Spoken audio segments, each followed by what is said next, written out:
Well, hello everybody, and welcome back to G Bear's Off Grid Ways, a homestead in the desert. And here we are on one of those days in October. I think it's the 10th.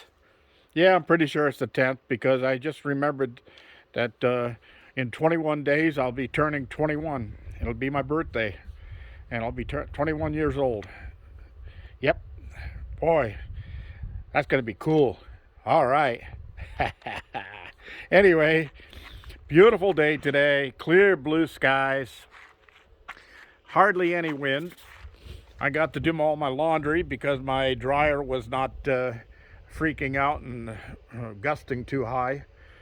We only had like 4 to 6 mile an hour winds, and my dryer worked just great. So all the clothes are all done. The beds and the sheets are all changed, and everything's all folded and put away. Great. All right, let's get down to it. Here we go. Today, I'm going to show you how to preserve fresh eggs for, well, some people say 8 months. I've heard 2 years. So, I don't think I'd wait 2 years. The idea behind this is to preserve them. 8 months would be plenty of time. Once the winter sets in and the freezing temperatures come, the chickens kind of lay off on laying the eggs, and your eggs get scarce, so you don't get the same amount you used to get all summer long. So what I want to do is preserve those eggs through the winter so I don't have to go buy eggs. And that there is a way of doing that. It's called water glassing. Now, I'll mention a couple of other ways that people used to preserve eggs for a long period of time, especially like when the Pilgrims came across the ocean. They had eggs on the ship, and they had to preserve those, but they didn't want to use water glassing because the extra water weight in the barrels would be added weight and cargo for the ships back then. So they actually coated them with wax and put them in barrels of salt. Imagine that. So anyway, the salt was lighter, and the eggs weren't allowed to touch each other. You had to keep them separated. And the problem with that was that the reason they had to coat them with beeswax was the salt would dry the eggs out. So they had to protect that from happening, protect the dehydration. So they coated the eggs with beeswax. Or some even used lard or just animal fat or something like that, or different oils. Mineral oil is known to keep eggs lasting a long time. But nothing beats water glassing. So let's get to that, okay? First of all, one of the items you're going to need for that, one of the products you need for that is hydrated lime. Not everybody has hydrated lime around. I do because I'm off grid, and hydrated lime comes in handy for a lot of different things. And it's what you use for preserving your eggs. And it's really simple to use, but I'll show you what I do. This is Type S lime from Home Depot, okay? And you can buy this 50-pound bag at Home Depot. It's more expensive than when I bought it. When I bought this bag, it was only $8 and change. Now it's up to $12.97, about 13 bucks for a 50-pound bag. But it goes a long way. Now, because you got to use hydrated lime. You can't just use lime for your garden or anything like that. Okay, that's very important. Because it sits out here in the shop and you could get dirt and dust in it, all of that, what I do before anything else is I take a food grade container and I fill it up. I'll show you that inside when we get in there. I fill that up with the hydrated lime right when I open the bag while everything is nice and clean. And then I take that in the house, and that's for in the house use. All right. So you could also use this in your outhouse. I keep a bucket of it with a cover on it out in the outhouse with an old measuring cup, a 1 cup measuring cup, and you just scoop some out of the bucket and put it down the hole in the outhouse, and it keeps the flies and the odors and all that stuff down. So you remember that, besides using ash.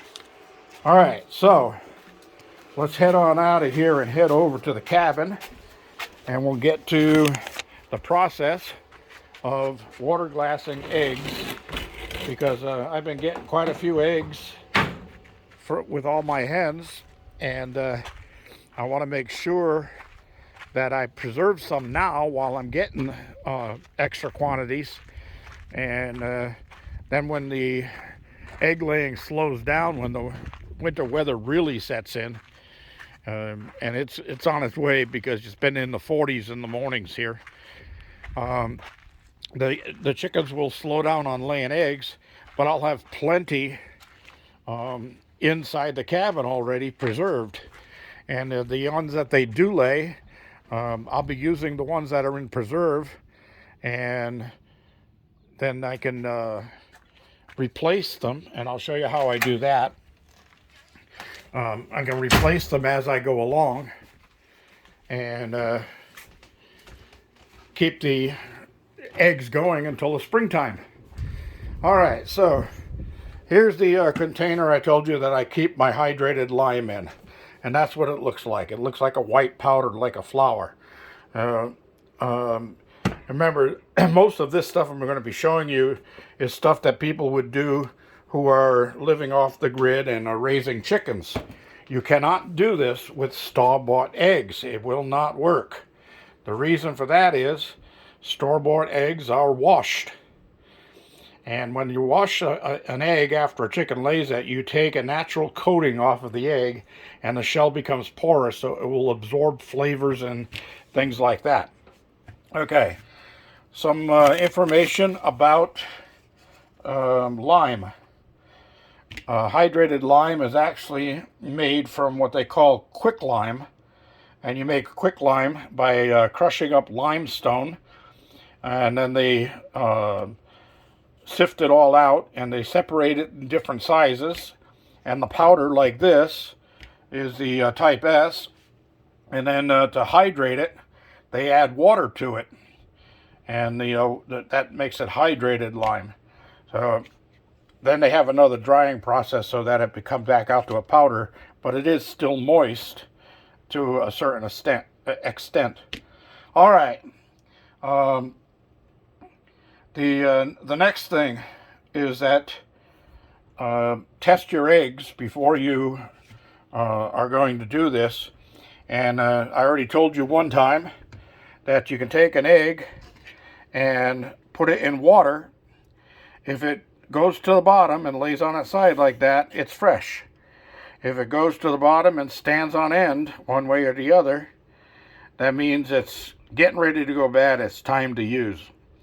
If it floats even halfway up in the water or comes all the way up to the top and floats, get rid of it. It's bad. It's no good. Throw it away. Okay, one other thing about eggs.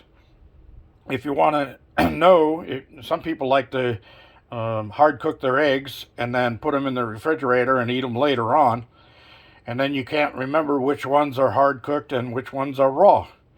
Well, very, very simple way, without marking them with a pencil. I never liked that. I always thought that the lead from the pencil is going to sink through the shell and end up inside the egg, and I didn't want that. So what I do is just take an egg, put it on a hard surface, and spin it. Okay? If it spins like that, then it's a hard-boiled egg. Okay? And it keeps on spinning. So then you take a fresh egg and spin it. And they don't want to spin, see? They slow down and stop. Okay? So, we got past that. So we know about how to test eggs. Next, when you're doing this, your water glassing, you want to use fresh clean eggs, unwashed. Okay, so your eggs have to look nice and clean like this. Now, sometimes you'll find eggs in your coop that have poop on them like this. Okay, do not use those in this process. That bacteria will get into the water and ruin all your eggs. So wash those and use them right away, and then all the good, nice, clean ones can go into the water bath and with the lime, and you can save those up. Now, the way I do this is when I put the eggs in here and I'm going to get more fresh eggs, I will take eggs out from the left side. I got this line down the center, and it's only on one side of the container. So I'll take the eggs out of the left side, but I'll add the fresh eggs on the right side. Okay, so I'm rotating the eggs. I'm taking the older eggs out first and using those and putting the fresher ones in on the top of that. All right, so let me get this camera into my tripod here, and we'll get going, and I'll explain some more as we go along. Okay, let's see if I can do this without dropping my phone. Whoa, look at that. Yes, I got quite a few eggs here, as you can see. I got these are dirty eggs. They've got some bacteria on them. I will not use those for this. This basket is full of good eggs, and this container back here is got good eggs in it, ready to go into the water. Okay, so let me go wash my hands. That's another important thing, because you're going to be sticking your hand in the water. You want to make sure you don't have bacteria on your hands, and I did touch those dirty eggs. So I'm going to go wash my hands, and I'll be right back. And in the meantime, I'll talk to myself over here on the other side of the kitchen. I want to use some good soap to make sure that I got my hands really nice and clean, and even the fingernails area. And normally they say to properly wash your hands, you're supposed to wash them to the tune of Happy Birthday. But if I start singing that now, I'll get older before the end of the month. I don't want that to happen. So, okay, I'm using a fresh, clean towel to wipe my hands, and we're ready to go. All right, so the recipe for this. You should have a scale like this in your kitchen. Okay, if you don't, you should get one. If you don't have one, don't worry, I'm going to show you why. I've already weighed out the amount of hydrated lime that I need for this batch of water. And the quantities are 1 ounce per weight of the hydrated lime. 1 ounce per weight, not by measuring cup. 1 ounce by weight per quart of water. Okay, so I've got my water up here to 5 quarts. So I need 5 ounces of the hydrated lime. So the way we're going to do that is we'll take my measuring cup, and I'll show you why you don't have to worry about having a scale or not. I'm going to take my measuring cup and press 0 and 0 it back out again. And let me see if I can get this down here. Okay, so it is zeroed with the cup on it. Now we'll pour this into it. And you can see it's right at 5. So I've got 5 ounces in there. Exactly, okay? Now what I did learn over the years is that 1 ounce of hydrated lime usually weighs a quarter of a cup. So that would be 1 1/4 cups is what I should have. Look at that, 1 1/4 cups right there. So 1/4 cup of hydrated lime equals 1 ounce of weight. So if you don't have a scale, don't worry, you can get by this way. All right, so the water. Don't use tap water. Don't use well water. You want to use filtered water or distilled water or bottled water. You want your water to be very, very stable and don't have a lot of minerals in it. Otherwise, you'll run into problems. And I've had people do this and say, my eggs didn't last, they went bad. Well, you made a mistake somewhere. You didn't use filtered water or really good water, or you got bacteria into your batch because you stuck your hands in there dirty or whatever, or you put a dirty egg in there, something to that effect. That's the only reason that that would happen. All right, so let's take this and we're going to add it to my 5 quarts of water. And then we're going to use a whisk, and yes, I did clean the whisk really well before I use it because I don't want to introduce bacteria here. Although hydrated lime is known to have antibacterial properties, and that's why you use it on this.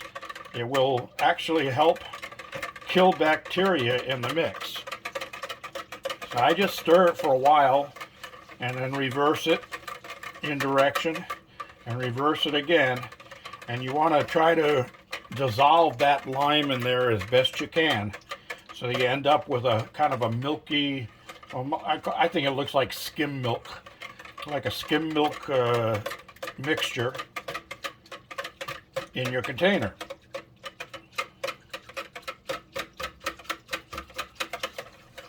All right, that should just about do it. Okay, so now we're going to start putting the eggs into the water. That's all there is to it, really.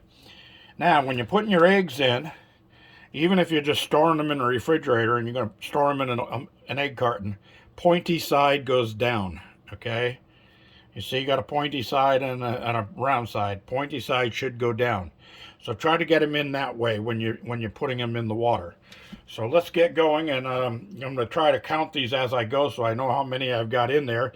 And then I usually mark a piece of paper and put it on top of the cover with the date that these started and how many I put in and so forth, and how many I take out when I'm taking them out, things like that. Okay, so we're going to start with number 1. Oh, we've got some lime at the bottom that hasn't mixed up yet. So I'm stirring it with my hand here.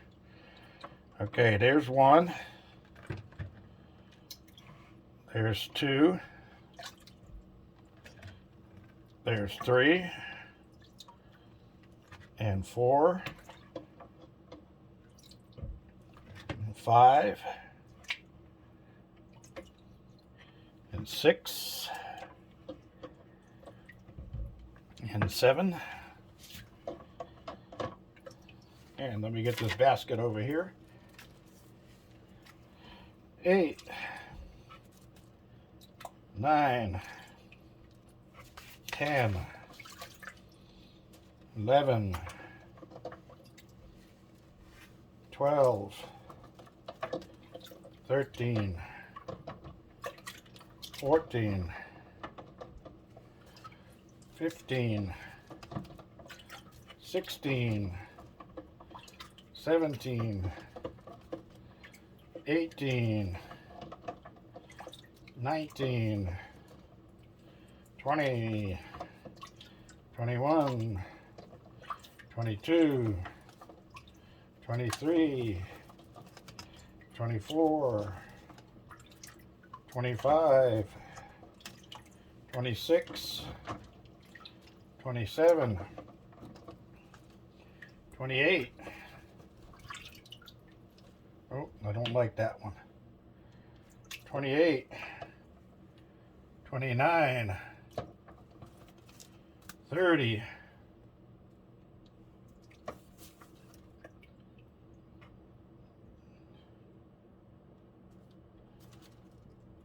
31.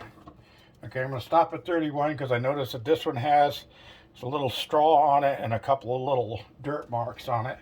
And same thing with this one that I took out. And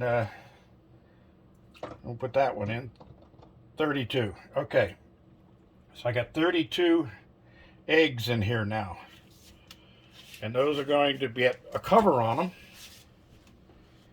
like this. Snap it down. Now, all I have to do is store this in a fairly cool, dark place. At this time of year, that's not hard to find. So I will be putting it in the cupboard right below here. There's hardly anything in that cupboard. I just move a few cookie sheets and stuff around, and I'll slide it into that cabinet, and that's where it'll stay. And then I could use it down the line when my eggs slow down. So we'll remember the date on this, and of course I'm going to mark it on the container as soon as I close this video off, and then we'll look at it as the winter goes on. We'll see how they go, and I'll compare it to a fresh egg. We'll cook a fresh egg and a stored egg, or a water glassed egg, together in the same pan, and see if anybody can tell which one is which. All right? Thanks for joining me, everybody. This is G Bear saying don't forget the thumbs ups down there. Where are we? There's my finger. Don't forget the thumbs ups. Don't forget to subscribe and share. And don't forget to save this one if you want to know how to water glass eggs. All right. This is G Bear signing off.